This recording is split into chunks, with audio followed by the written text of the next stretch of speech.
이거는 2만원대에 구입한 조그만 브릿지 스피커인데 운동을 할 때마다 항상 들고 다니면서 음악을 들으면서 운동한다. 운동을 하는 게 심혈관계 건강을 위한 목적도 있겠지만 누구나 다 고충은 있기 마련인데 음악을 들으면서 운동하는 것은 정신적인 건강에 큰 도움이 된다. 어제도 한 바퀴 돌았는데 오늘도 톨레도를 한 바퀴 돌아보고자 한다. 약간 고도차가 있지만 그래봐야 6-7km 수준이라서 아침에 일어나서 조금 여유있게 운동하기는 좋았다. 관광지는 전혀 관심 없다. 나는 김건모 노래를 참 좋아하는 편인데 나이가 40이 돼서 노래를 들으니 어릴 때는 몰랐던 가사들이 들렸다. 나는 회전교차로만 보면 참을 수가 없는데 언제쯤 우리나라도 회전교차로의 우선권을 제대로 이해하는 날이 올까? 회전교차로는 회전교차로에 들어가는 차량이 무조건 양보해야 됩니다. 이미 들어가 있는 기진입 차량의 우선권이 있고 한국은 이게 거의 지켜지지 않는데 들어오는 차가 그냥 밀고 들어오고 정상적으로 우선권을 이해한 기진입 차량이 밀고 갈 경우 사고가 나버리는 꼴이니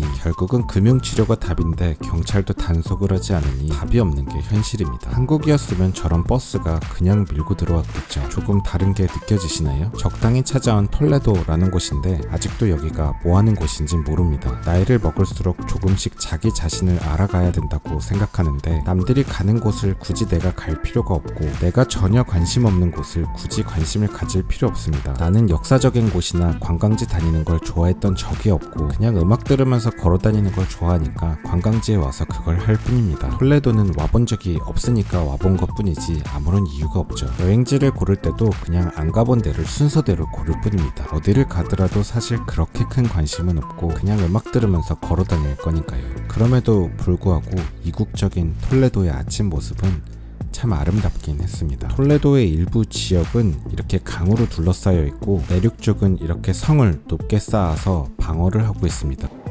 네, 안녕하세요. 닥신TV 신재욱입니다. 지금은 이제 스페인 톨레도에서 2박째고요. 마드리드 쪽으로 돌아가서 마드리드에서 2박하고 이제 서울로 귀국할 예정이고요.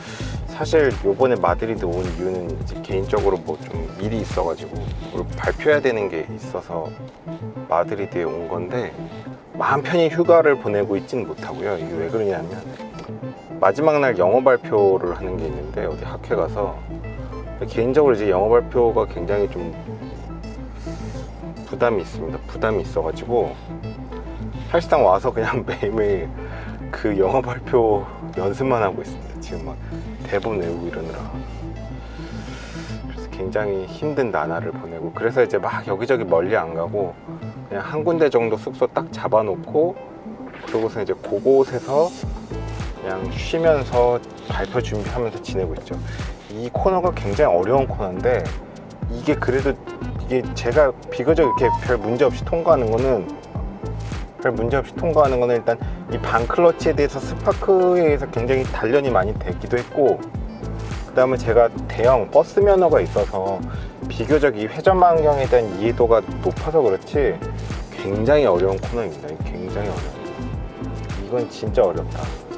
지금 이렇게 느리게 반클러치로 서 있는 것도 이게 내가 스파크 통해서 훈련이 많이 돼 있어서 이제 조금 올라가려면 이렇게 자 회전교차로는 좌측 깜빡이 키로 들어가서 주행하다가 나갈 때는 딱 어디 나가죠? 우측 깜빡이 여기로 나가면 되죠. 기진입 차량이 있으면 무조건 들어가는 차량이 양보. 지금 안에 있는 차량 없으니까 들어갑니다. 들어가고 돌고 자 이렇게 돌다가 나갈 때는 이제 우측 깜빡이 서로 빠른 차는 1차로 계속 가는 차는 2차로 더 느린 차는 3차로 이런 식으로 잘 지정차로가 지켜지고 있습니다. 1차로에서 막고 가고 있고 하위 차로로 막 추월하고 이런 일은 일어나지 않아요. 특히 이런 큰 차로는 거의 최하위 차로를 최대한 유지합니다. 한국 같으면 뭐 그냥 완전 덤프 트럭이 막 2차로로 갔다가 1차로로 갔다가 2차로로 갔다 난리 나죠. 중간에 들렸던 파파이스인데 오래간만에 옛 생각도 나고 해서 파파이스에 들어와 봤습니다. 음료 머신이 아주 멋진데요. 디스플레이가 있고 버튼을 누르면 그 음료가 나올 것 같은데 안 나옵니다. 알고 보니 영수증에 QR이 있었고 이 QR을 찍으면 60분 동안 음료수를 무제한으로 먹을 수 있습니다. 오히려 눈치 보지 않고 리필할 수 있어서 좋았고, 오래간만에 먹는 파파이스의 치킨도 아주 좋았고, 파파이스 하면 역시 감튀는 참을 수가 없죠. 튀김 상태도 아주 좋았습니다. 한국에도 파파이스가 강남역을 시작으로 최근에 다시 생겼었는데 그리움에 몇 번 가봤는데 관리가 잘 되는 느낌은 아니었습니다. 그나저나 이 60분짜리 QR 너무 마음에 들고, 이 얼음잔에다 제로콜라 가득 채우면 편의점 가격으로도 2,000원이 넘는데 음료 머신도 좋아서 콜라 맛도 아주 좋고, 스페인 파파이스의 60분 무료 음료 리필은 참을 수가 없었습니다. 나에겐 20만원짜리 호텔 뷔페보다 파파이스 치킨의 감튀 그리고 제로콜라 무한 리필 더 이상 바랄 건 없었습니다. 이번 여행을 함께하는 닛산 주크인데 보다 보니까 또 정이 들고 예뻐 보이기도 합니다. 와, 입구 되게 좁다.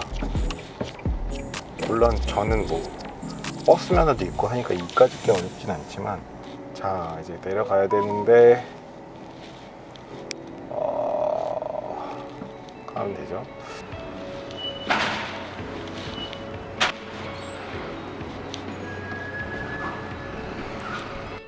나는 축구에 전혀 관심이 없다. 레알 마드리드라는 축구팀이 있다는 건 들어본 적이 있었는데 그 마드리드가 이 마드리드인지도 몰랐다. 병원에서 일하는 동기의 남편이 레알 마드리드 팬이라서 축구티를 사달라고 해서 들렸다. 직장 생활은 사회생활이고 사회생활을 하다보면 원치 않는 일들을 하기 마련. 솔직하겐 조금 귀찮긴 했지만 크게 무리 가지 않는 부탁은 서로 주고받는 게 정상적인 사회생활이라 생각했다. 특이하게 축구장 안에는 스타벅스가 있는데 스타벅스 안에서 보이는 저 축구장이 굉장히 멋있습니다. 어지간한 기업 회장들 앉는 VIP석보다 더 좋아 보입니다. 누군가에겐 이 축구장에 와보는 것만 해도 엄청난 관광이었을 것 같긴 합니다. 굉장히 큰 스포츠구나 싶기는 했고요. 경기장 일부에 축구용품을 파는 매장이 있고 여기서 레알 마드리드 옷을 파는 것 같았습니다. 저는 축구에 관심이 없지만 관심이 많은 사람들에게는 엄청나게 즐거운 공간이었을 것 같고요. 마드리드 축구팀의 이 축구 유니폼을 그냥 건너 지인이 좀 사달라고 해가지고, 제 이제 직장 동료의 남편 분이 사달라고 해가지고 마드리드 와서 이제 축구장 가서 축구 유니폼을 사러 갔는데, 와, 그냥 느낀 거는 너무 비싸다. 좋게 얘기하면 비싼 거고, 노골적으로 얘기하면 진짜 이 새끼들 바가지가 좀 선을 약간 넘는다. 195유로에 바지는 55유로, 8번이 써있으면 10유로, 발베다가 써있으면 10유로, 그 다음에 또 여기 무슨 배지 하나 있으면 10유로, 뭐 이런 식으로 해서 덕지덕지 가격이 붙어가지고, 아니 세상에 뭐 무슨 뒤에다가 번호랑 이름 적는다고 그걸로도 돈을 받고, 쇼핑백도 달라고 했더니 쇼핑백도 그냥 뭐 별거 아닌 쇼핑백인데, 이 쇼핑백인데 이것도 10유로를 받아요. 10유로면 만 몇천 원이잖아요. 그래서 그냥 그 축구선수 유니폼을 위아래 상하이 세트를 샀더니 한국 돈으로 42만 원이 나왔어요. 스페인에서 누비라 외건을 찾아보도록 하겠습니다. 저기 보이는 저 차 뭐죠? 누비란가요? 저거 뒤에도 외건이 맞는 것 같은데 설마?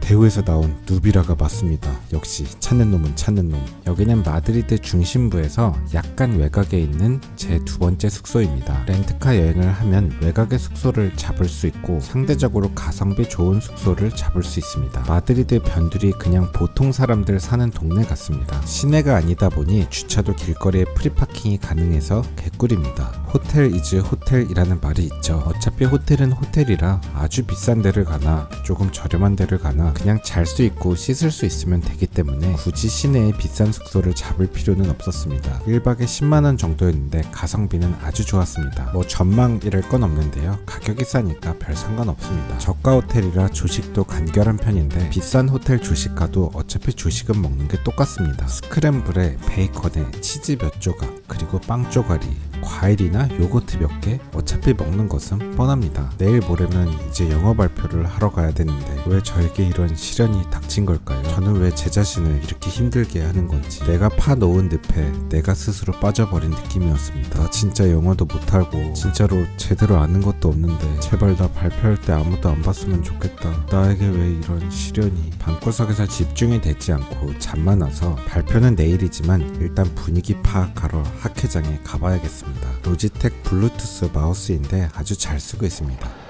그래서 학회에 가는데 학회는 이제 뭔가 의사들이 서로 이제 굉장히 그 공부 열심히 하는 의사들이 모여가지고 최신 지견들 발표하고 자기가 연구한 거 막 자랑하고 뭐 이러는 곳입니다. 그래서 이제 제가 지금 가는 거는 ESC라고 유럽 쪽에서 하는 심장 관련된 학회 중에서 굉장히 큰 학회이고요. 뭐 이런 학회 가면 제가 뭐 대단한 사람에서 가는 것 같지만 사실 뭐 솔직히 얘기하면 저는 뭐 거의 뭐 일반인이랑 차이가 없습니다. 거의 뭐 아는 거 한 개도 없고 학회 발표하러 가는데 발표한다 그러면 뭐 대단히 아는 것 같지만 사실 아는 거 한 개도 없어요. 자, 회전교차로를 만나면 좌측 깜빡이 켜고 들어가고 저기 차들이 많이 오는데 저 차들이 양보하는지 안 하는지 보세요. 양보 정확하게 하죠. 다 양보합니다. 보셨어요? 이게 바로 선진국의 클래스다. 회전교차로 줄줄 오는데 다 쓰잖아. 왜? 들어가 있는 사람이 우선권이 있어요. 우리나라로 치면 코엑스 박람회장 같은 장소인데 2025년도 유럽 심장학회는 마드리드에서 열렸습니다. 옛말에 서당계에도 3년이면 풍어를 읊는다는 말이 있죠. 2013년도에 길병원 문 교수님의 카디오마이오패시 강의를 듣고 너무 멋있어서 심장내과 의사가 되어야겠다는 꿈을 갖게 되었습니다. 그 이후로 유로트럭과 낚시에 빠져서 저공비행만 했는데 어찌저찌 인턴 레지던트 전임의는 메뚜기처럼 전전하며 어찌저찌 받아주는 병원으로 다녔습니다. 그렇게 세월이 흘러 2025년 9월 레드카펫을 밟으며 2011년식 중고 520D 오너가 유럽 심장학회에서 환영받으며 입장하는 모습을 보고 계십니다. 뭔가 멋있는 외국인들도 있어서 위축되기는 했지만 정말로 죽을 만큼 힘들었던 수련을 생각해보면 그래도 나 정도로 힘들게 수련받고 경험했던 사람이 흔하진 않을 것 같아서 이거 다 족밥들 아니야? 라는 생각이 들기도 했습니다. 그러고 보면 죽을 만큼 힘들었던 시간들은 결국은 나에게 경험이 되었고 그런 경험들은 나에게 근거 없는 자신감을 주었습니다. 여기는 발표자들이 발표를 준비하는 제한된 공간입니다. 방에서는 공부가 안 돼서 오늘은 여기서 발표 준비를 할 생각입니다. 하라는 발표 준비는 안 하고 유튜브 각 잡으려고 뭐 이러고 찍는 게 유튜버의 삶이죠. 어쨌든 여기 나오니까 좀 준비가 되더라고요. 평소에 영어 공부 좀 해둘 걸 더도 말고 덜도 말고 그냥 고등학교 교과서 수준만 했어도 그래도 좀 낫을 텐데 워낙 세계적인 학회다 보니 여러 제약회사들의 판촉 행사도 많았습니다. 레드트로닉, 아스트로제네카 부스들이 다 멋있어 보였습니다. 이곳은 이제 제가 내일 발표를 하게 될 공간인데요. 나는 이런 논문을 쓸 거야 라고 발표를 하는 공간입니다. 작은 부스들이 여러 개 있고 관객들은 돌아다니면서 듣고 싶은 주제를 듣는 공간입니다. 외국 학회는 처음 와봤는데 이런 식의 분위기는 또 새로웠습니다. 제가 내일 발표할 곳은 바로 저기 9번입니다. 돌겠습니다. 다른 사람들의 발표를 좀 미리 들어보기로 했다. 다른 사람들은 발표를 얼마나 잘할까? 얼마나 대단한 사람들일까? 나 빼고 영어는 다들 잘하는 건가? 저기 사회자는 뭐하는 사람들이지? 이거 청중들은 도대체 이걸 왜 듣고 있는 거지? 확실히 영어권에 있는 출신들은 원활하게 발표를 하는 편이었고 중요한 발표를 하는 메인룸은 훨씬 더 멋있는 모습이었는데 내가 갈 길은 아니구나 라는 생각은 확실히 들었습니다. 그런데 학회장에서 둘러보니 이게 무슨 일이죠? 이게 무슨 일이야? 굉장히 멋있는 차가 있어서 무슨 차인가 봤더니 F바디 5 시리즈가 마드리드 ESC에도 출몰을 했습니다. F바디 정도면 스페인에선 완전 현역이고요. 작고 보다 보니 정드는 닛산 주쿠입니다. 이제는 예뻐 보이기까지 하네요. 이거는 제가 개발한 스페인에서 소매치기 안 당하는 방법입니다. 이렇게 계속 뛰어다니면 소매치기범이 귀찮아서 달라붙지 않습니다. 그래서 저는 스페인에서 소매치기를 당한 적이 없습니다. 오늘은 발표 당일이고 오후에 발표가 있는데 오전 일찍 학회장에 왔습니다. 발표는 이미 포기했고 이번 학회는 그냥 그냥 분위기만 경험해보자 하는 게 목표였고요. 굉장히 넓은 공간에 수많은 사람들이 심장학회에 온 사람들입니다. 전부 다 의사 직군은 아닌 것 같고 심장과 관련된 의료계 산업 많은 사람들이 오는 것 같습니다. 국내 학회와 달리 식사를 주지 않는데 간단하게 버거킹으로 먹었는데 그렇게 맛있지는 않았습니다. 망하긴 했지만 어찌저찌 발표는 끝냈고요. 기어가 수동 변속기인데 얘는 이 기어가 조금 짧고 이 기어 박스 자체가 좀 올라와 있어서 되게 좀 스포티한 느낌이 듭니다. 핸들도 좀 작고 이렇게 아담한데 기어가 이 좌우가 굉장히 좀 짧거든요. 생각보다는 스포티합니다. 전혀 관심 없는 차였는데 막상 탔을 때는 굉장히 만족스럽습니다. 그래서 세상에 참 좋은 차가 많구나. 한 가지 아쉬운 건 왜 우리나라에는 수동이 안 들어올까? 이렇게도 인기가 없을 이유가 있나? 해보면 되게 편하고 재밌고 직관적이고 완전 한 몸이 되어서 운전하는 느낌이 드는 이 수동 변속기가 왜 한국에는 계속 안 나오는가?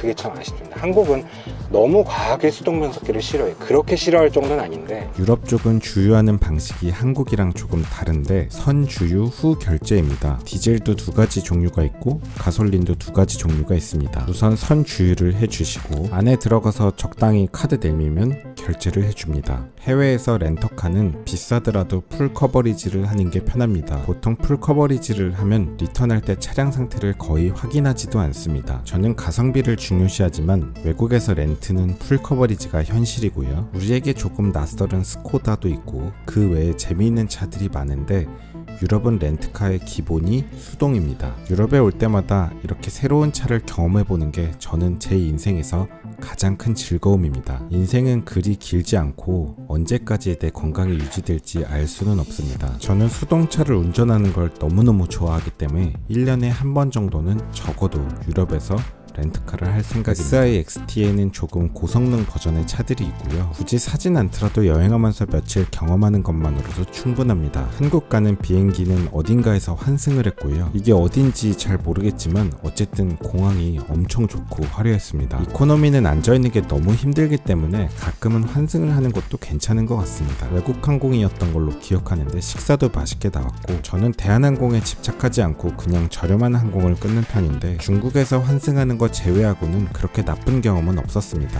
한국에 와서 내 차가 어디 있는지를 찾고 있는데 저건가? 저 멋있게 생긴 스페인에서는 완전 현역으로 ESC 마드리드 정문 앞에 서 있던 그 F바디 5 시리즈 맞죠? 이거 내 차 맞나? 오래간만에 보니까 좀 어색하네.